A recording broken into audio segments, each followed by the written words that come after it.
Hello everyone and welcome back to At Liberty Country. Today's video is all about songs that have been recorded multiple times by various artists. I stumbled upon this idea while listening to music on YouTube while I was working the other day, and I hit on The King of Broken Hearts, but to my surprise it was not George Strait's version from Pure Country, which was the only version I was ever aware of. It surprised me, so I did a little digging into the song, found out that it had been recorded 4 times. The original version was by the man who wrote the song, Jim Lauderdale. He recorded it in '91 for one of his albums. And so I listened to that. He did an amazing job. I'd heard of Jim Lauderdale before because he's written so many amazing country songs, but I had never heard him sing. He has a great voice and his music is really good. And that was kind of fun finding that out. And then I kept looking, and the song was then recorded by George Strait for Pure Country. Then it was recorded by Mark Chestnut in '95. And then the most recent recording of it I could find is Leanne Womack in 2017-ish. And I had never heard the song done by a female either, so that was kind of cool to hear a female artist's take on it. You know, she has such a beautiful voice, and she did an amazing job on it. So that was very interesting to me. That was kind of what spurred this whole research.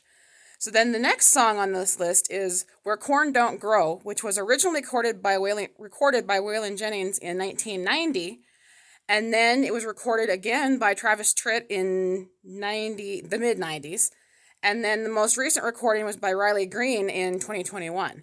And I really like Riley Green. I think he is a great artist. I think as far as current country goes and mainstream country, I think he's one of the best.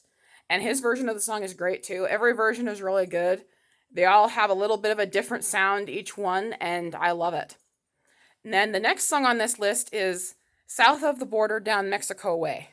This song is very interesting to me because it was originally written in the 1930s for a Gene Autry movie by the same name. And I did not know that. I had originally heard of the song. Chris Isaak's version was the first version I had ever heard of this song, and I really didn't pay any attention to there being any other versions, and because Chris Isaak's version is just beautiful. But I did some research into it after I heard Asleep at the Wheel record the song with George Strait on vocals, and that was beautiful. And I found out that there was so many artists that had recorded this song throughout the years of various genres. I mean, Frank Sinatra, Dean Martin, Sam Cooke, Willie Nelson, Marty Robbins, Patsy Cline. That's just a few of the artists that have recorded this song.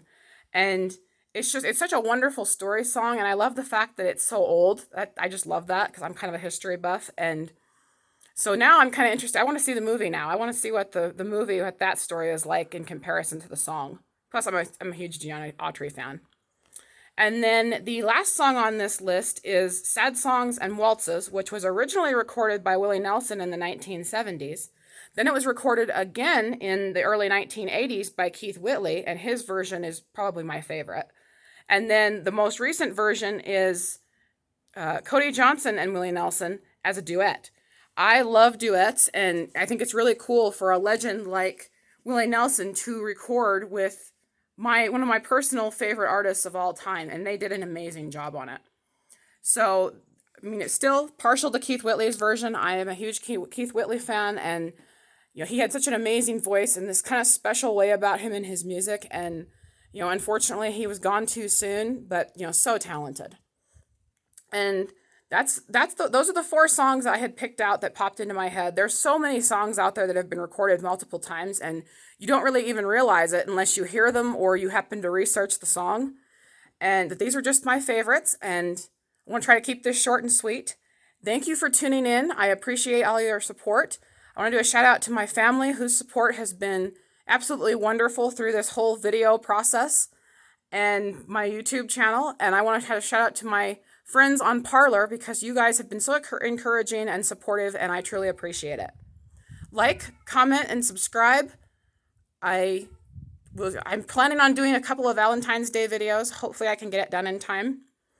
And thank you for tuning in. Bye.